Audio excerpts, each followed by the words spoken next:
What's up, my fellow gamers? I hope everybody is having a great day today, just full of positivity and happiness, dude. Because we're going to be talking about one of the most positive things to occur in the gaming industry in quite some time, man, and that is the fact that PlayStation fanboys are finally waking up to the fact and realizing that Sony does not care about them. You know, who would have ever guessed that, man? A multi-billion-dollar corporation doesn't really care about people? I never would have saw that one coming, but Gran Turismo 7, since its release, has been teaching fanboys a very valuable lesson, and that's the fact that it is absolutely stupid to damage control for any company, no matter how much you like them, because at the end of the day, the only reason these companies exist is to literally milk you for as much money as humanly possible. Outside of that, it's just wishful thinking, man. Like, people act like PlayStation is like this great charitable organization within the video game industry that gives people these amazing games out of the kindness of their heart, when that literally could not be any further from the truth. But luckily, Gran Turismo 7 has taught fanboys a very valuable lesson. I mean, just take a look at this. This game is just mind-blowing with the amount of stuff you could do in it, with its over 400 different cars, the fact that it has so many different tracks that have you trying to coast through the courses of America or the streets of Japan, the fact that it has quests that sort of push you outside your comfort zone and lessons that really teach you to be the best driver. This is seriously one of the best racing games of all time. They also did a very long and, in my opinion, a bit tedious gameplay reveal for Forza Horizon 5. Now, this is, of course, just a good mix of racing. It's got insanely good visuals, but it's also basically just, you know, again, another racing game. It's a good chance for them to flex on the power of the Xbox Series X. And you know what? It takes place in Mexico. It seems half decent. I'm probably not going to try it out, but hey, it looks fun for people who just love going around on random maps.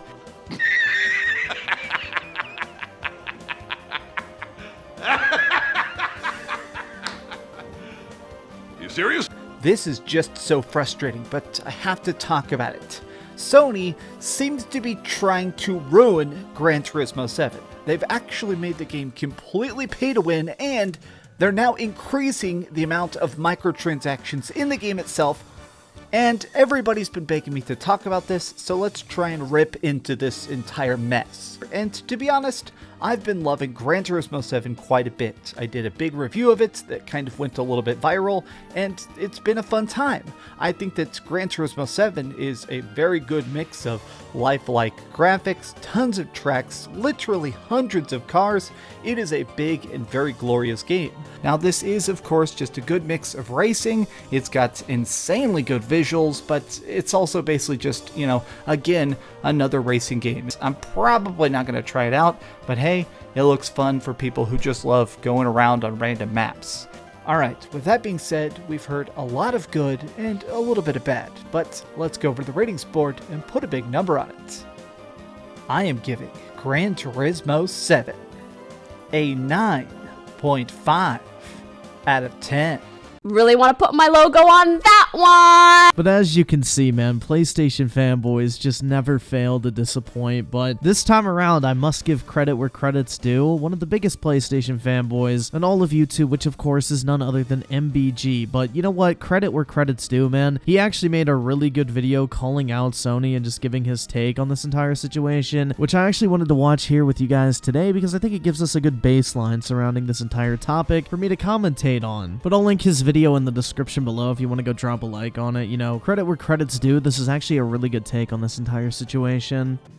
But we are going to move on to the next topic, which is also a not so great topic, but certainly one we have to talk about. There are some pretty, I'd say, significant issues affecting Gran Turismo 7 right now. Yeah, I think that's kind of putting it lightly. Gran Turismo 7 has turned into a pay-to-win, always online pile of shit. And the player base.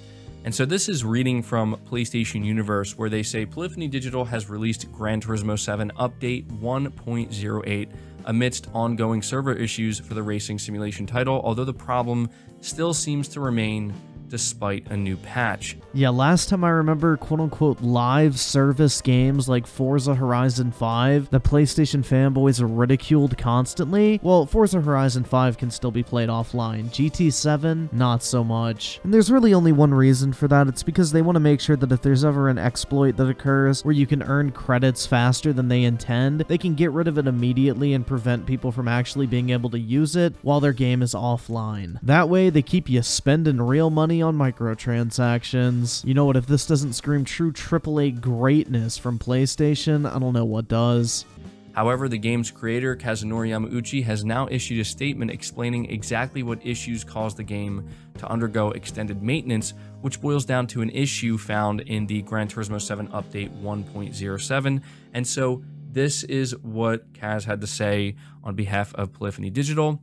I wanted to explain what happened in this update. Immediately before the release of the 1.07 update, we discovered an issue where the game would not start properly in some cases on product versions for the PS4 and PS5.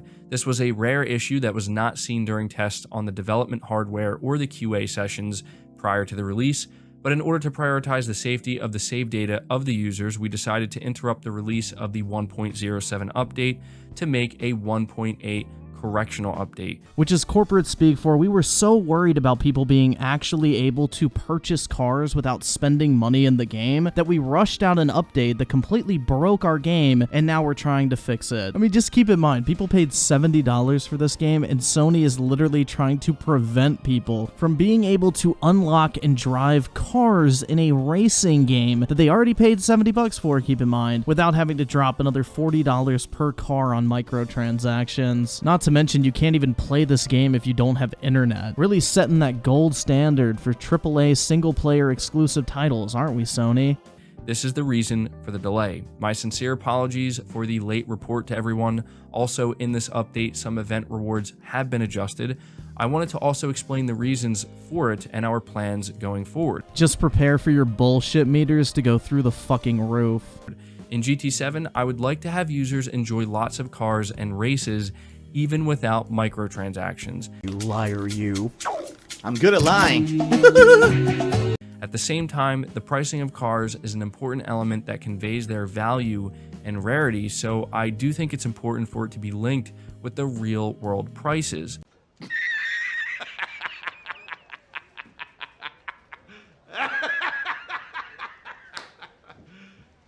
Serious? Like, that has to be the most bullshit excuse I have ever fucking heard, dude. Like, literally, you boot up Forza Horizon 5, off your first wheel spin, you can get the most valuable car in the game. Like, shut the fuck up, bro. Nobody is playing a video game to have to spend as much money and time earning a car in that game as it would take them in real life. The whole point of a racing game is to drive cars you wouldn't be able to in real life.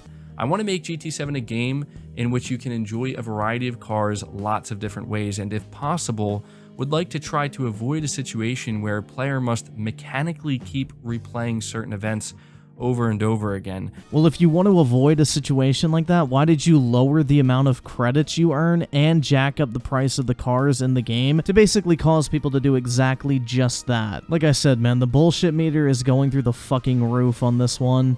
We will in time let you know the update plans for additional content, additional race events, and additional features that will constructively resolve this.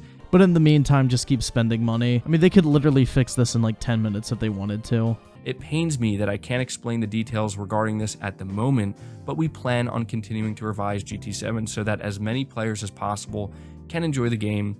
We would really appreciate it if everyone could watch over the growth of Gran Turismo 7 from a somewhat longer term point of view. Like, what in the actual fuck, dude? Look at this game from a longer term point of view. Like, oh yeah, we know you just dropped $70 on this game, but don't expect for it to be good right now. You know, we got a ways to go before that shit ever occurs. But like, imagine you just release a video game and people are complaining about the current state of it, and it's like, well, we don't want people to evaluate this game right now, so we know you just dropped $70 on it and expect, you know, to actually play a video game and enjoy what you just spent money on, but look at it more of a long-term, big picture kind of thing, you know? Don't rush to any conclusions. Like, what in the actual fuck is this shit, dude? If you want people to look at your game from a long-term perspective, put that shit in early access. And so that is everything that Kaz had to say in regards to GT7, and I definitely sense that there's something more going on here behind the scenes.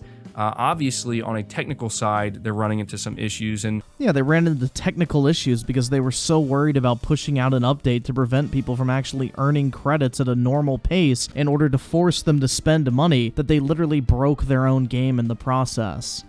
You know, this caused a lot of frustration with Gran Turismo 7 players because there was a pretty significant outcry, I'd say, from a large, player base that were saying, look, this is why a game like Gran Turismo 7, it just shouldn't be online only. It shouldn't require an internet connection. 100% agree, and that's why games like Forza Horizon 5 do not require an internet connection. You can still play the game offline. You can unlock everything in the game offline. Sony only implemented this because they wanted to make sure that if there was ever an exploit found for credits, people could not turn their consoles offline and then exploit it, then go back online later because, God forbid people actually unlock cars in a racing game. But Sony wants the ability to take their game offline and fix any issue like that, so you're forced into spending money if you want to unlock cars quickly.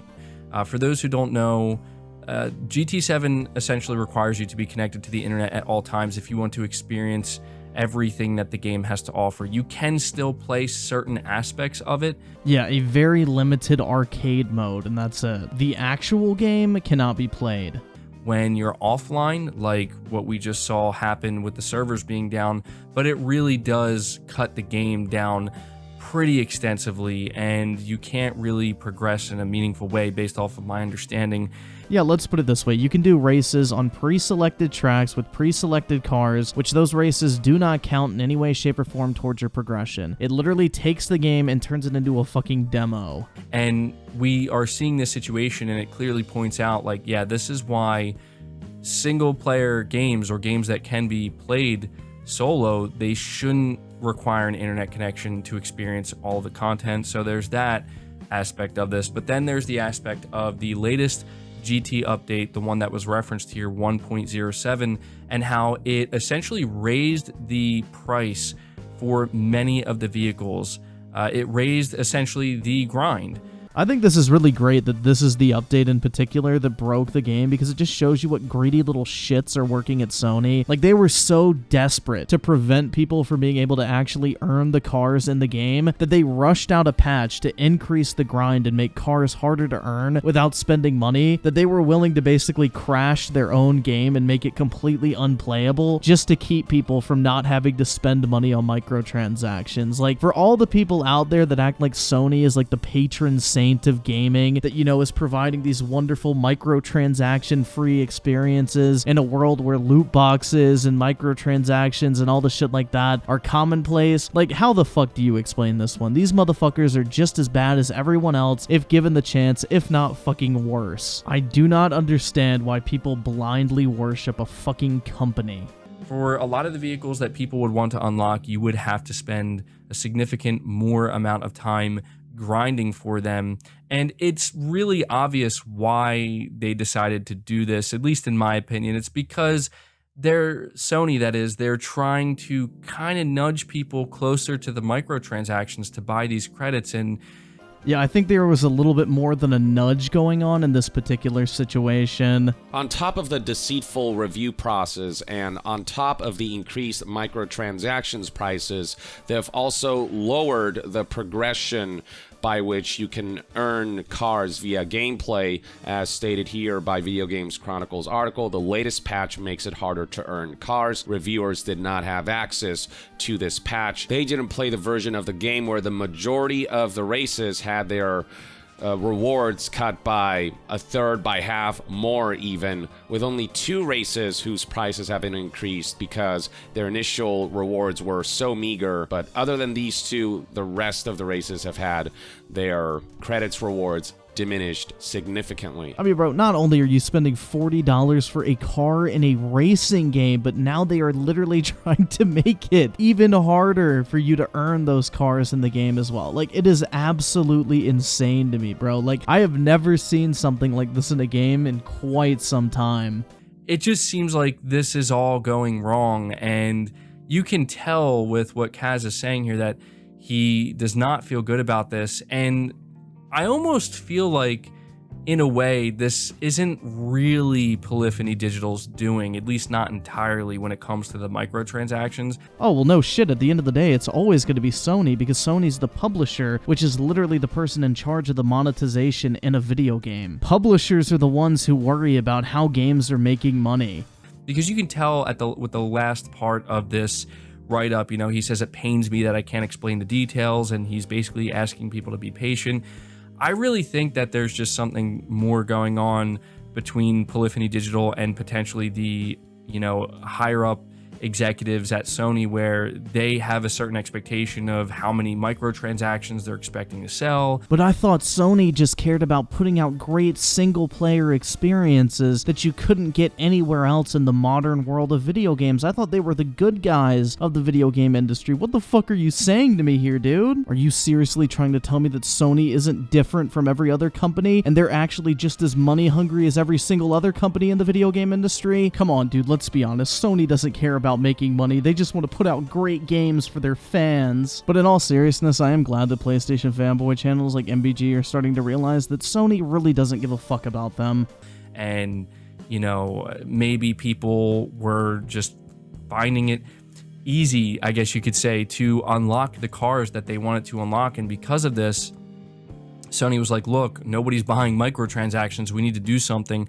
Oh my god, guys, what a great injustice in the world. People are unlocking cars in a racing game that they actually want to drive. Like, I just could not imagine a world where we allow that type of stuff to happen as a gaming community, dude. But to make this whole thing even worse, like, from the previous Gran Turismo game, they already jacked up the prices of the cars in GT7. Now they're lowering the amount of credits you can earn in the game in order to try and force you to spend real money. Like, this shit is absolutely fucking pitiful. You know, people love to give Microsoft shit for having live service games, but at least their live service games can, 1, be played offline, and 2, don't force you into spending money with pay-to-win microtransactions. I mean, of course, I can't prove this, but I feel like the proof kind of is here. If you read between the lines, why else would they make these adjustments so abruptly when it seemed like there was already negative conversation around the microtransaction changes? Yeah, exactly. This 100% came from Sony. You can definitely tell from the wording of that messaging, and just overall, at the end of the day, it's Sony's decision. They are the publisher. They are in charge of how this game is distributed, and that includes microtransactions and all means of money-making when it comes to GT7. In GT7, and the changes that were initially there made it clear that Sony is hoping to extract more money from those who buy microtransactions. And then with they bring out their latest update, and with that update, it makes it even more clear that they want people to buy microtransactions. And at the same time, bricking the game as well, because they're so desperate to get it out in time before people can actually unlock cars in the game they want. This shit is not a fucking coincidence. I have to tell you, man, for as excited as I am to see what Sony's going to do with some of their upcoming multiplayer games, they said that they have 10 live service games they plan to launch by 2026. It's stuff like this that really concerns me. Like, Sony, come on now, don't go down this road, don't go down this path where it's about greed. My dude, this is wishful thinking. The whole reason any company operates is because of something called greed. They exist solely to make money. That's it. That's why you shouldn't have any other expectations from a company. Now, I'm not saying you shouldn't call out their bullshit where there is some, but don't expect Sony to act like anything other than a way to milk as much money as possible from their customers, because that's their sole reason for existence. Any company is created to do one thing, and that is to sell a product and make money. Anything else is pure extra, but to expect them to do anything besides try to milk as much money from you as humanly possible is absolutely fucking foolish. I just don't really know why people put these companies up on a pedestal and expect them to behave like charities. They don't care about you and never will, outside of you being a number on an income statement. I mean, I do not expect a billion-dollar corporation to not try to extract as much money from me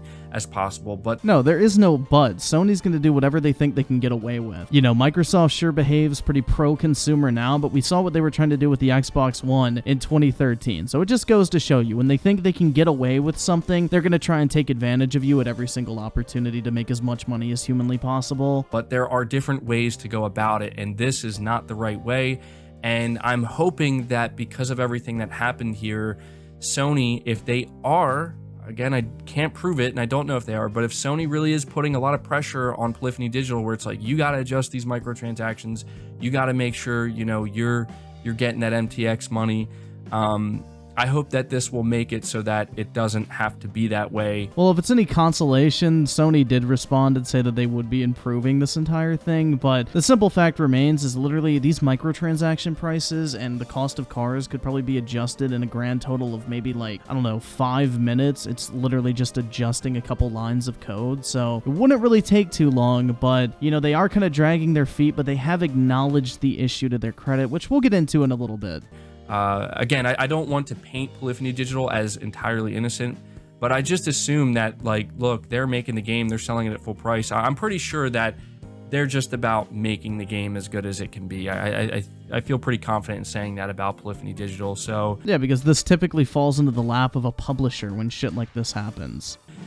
Yeah, we'll have to see how this plays out. I do believe GT7 is up now, and I know that this is a little bit long-winded, but it's concerning. You know, it's definitely concerning to me, and I really just hope that Sony and Polyphony Digital are able to get it together, and this is not something that we continue to see as an issue or something that is being talked about frequently with any live service multiplayer games that Sony puts out. So I don't even think that applies just for Sony. I hope it applies for all video game studios. Pay to win is never the fucking way to go. But yeah, let's go ahead and take a look at how Sony responded to this entire situation. So Sony put up a blog post on the PlayStation blog on March 25th that is titled Gran Turismo 7, an update from Polyphony Digital. And let me just tell you guys, this shit's kind of funny in all honesty. A lot of this stuff is them literally doing a complete 180, which I guess is good, but there's still some shit that needs to be answered here. So it starts off, Dear Gran Turismo community, thank you for your continued support and feedback on Gran Turismo 7. Your voices have not gone unheard. I would like to apologize for the frustration and confusion caused last week with our patch update, which resulted in not only a server outage, but also adjustments to the in-game economy, which were made without a clear explanation to our community. Now, do you think they're going to offer that explanation in this article? Well, you would be incorrect if you thought so, because there still is no explanation, but we all know the reason for it. They wanted to make more money. It's pretty fucking plain and simple to see. But we continue. Now, we know this is not the Gran Turismo experience you expect, and we will be making a goodwill gesture in the form of a non-paid credit pack of 1 million credits available to those players who may have been affected. You will see this hit your account shortly. Make sure to log into the game before April 25th to claim the credits. Wow, dude, 1 million credits? Well, hey, man, at least I'm like, what, 1/3 of the way to buying one of the better cars in the game, so I guess that's something? I mean, shit, I'd still have to spend like, what, close to 20 bucks if I wanted to unlock that car and not have to grind my ass off until the beginning of April, but hey, man, at least it's something, right? But it continues to say, the patch update previously deployed was intended to rectify an issue with inconsistent reward payouts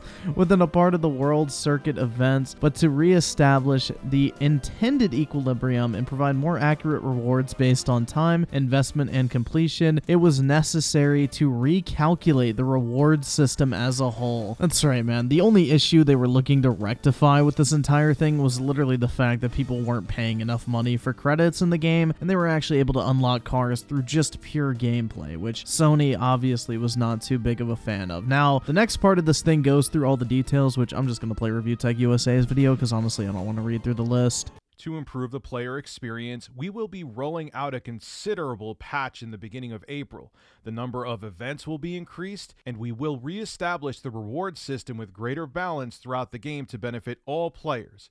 Updates which will come into effect beginning of April are increase rewards in the events in the latter half of the world circuits by approximately 100% on average. Yeah, an increase of 100% on average after they went through and halved all the rewards in the first place. So they'll be returning to their pre-updated levels, but even then people still had an issue with the low amount of credits earned in this game. And this is only in the latter half of the game as well. Addition of high rewards for clearing the circuit experience in all gold/all bronze results.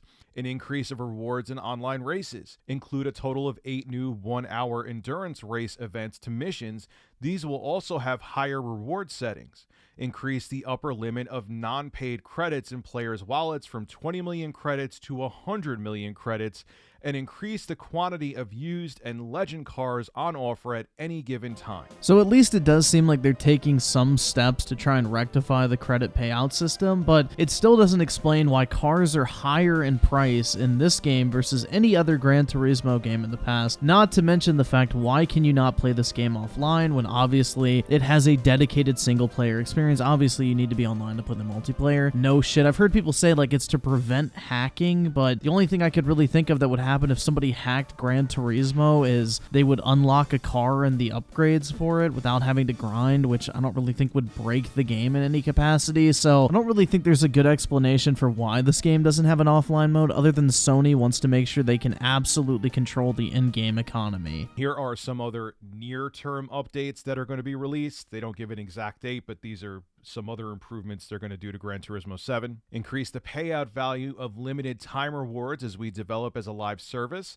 Further World Circuit event additions. Addition of endurance races to missions, including 24-hour races. Addition of online time trials and awarding of rewards according to the player's difference with the top ranked time, and make it so cars can be sold. I mean, like I said previously, I think it's good they're trying to like fix this as much as they can, but at the same time, there's a lot of questions that kind of remain unanswered. Why do cars cost as much as 8 times more in GT7 as they did in GT Sport, which came out like 5 years ago? And on top of that, why is it not all events that are getting returned to their previous credit payout levels? Like, why are they only reversing their decision to lower certain events payout levels? Like, there's a lot of stuff here that doesn't really make sense. Why was it not implemented that you could sell your cars in the first place like you could in every other Gran Turismo game up until this point? So it is very blatantly obvious to see that Sony's intention with this game was to appeal to this niche market that's really into driving simulators and that very, very, very loyal fan base that Gran Turismo has, and they were just looking to milk the motherfuckers dry, plain and simple. They figured, you know what, this is a very niche game. It doesn't appeal to as wide of an audience as it used to, so if we want to make money like it does appeal to a wide audience, we're gonna milk this motherfucker for all it's worth, and we're gonna make people pay for the cars they really want, or make the game just insanely hard and time consuming to grind out in order to get the cars you actually want to drive, which in a racing game, that's the whole fucking point. You want to drive cars that you actually like. But this entire thing has been a complete and total dumpster fire. It's good to see that people have actually been listened to in this situation, and Sony's kind of having to back off a little bit and realizing like, hey, we kind of fucked up in this entire situation and maybe pushed it a little bit too far. So hopefully Gran Turismo 7 gets fixed and people who actually enjoy the game can play it the way it was intended to, like every other Gran Turismo game that's come out today. But this is just a really sad example of a company fucking something up for no reason whatsoever other than just being greedy, and in the long term, it's probably going to hurt them more than it helped them. But anyway, guys, let me know your thoughts on Gran Turismo 7 in the comment section below, and if you did enjoy this video, make sure to drop a like on it. I would greatly appreciate it. As always, I do want to thank you all so much for all the support on this channel. It really does mean a lot, and I honestly can't thank you guys enough. So thank you all so much for that, and I will catch you guys next time.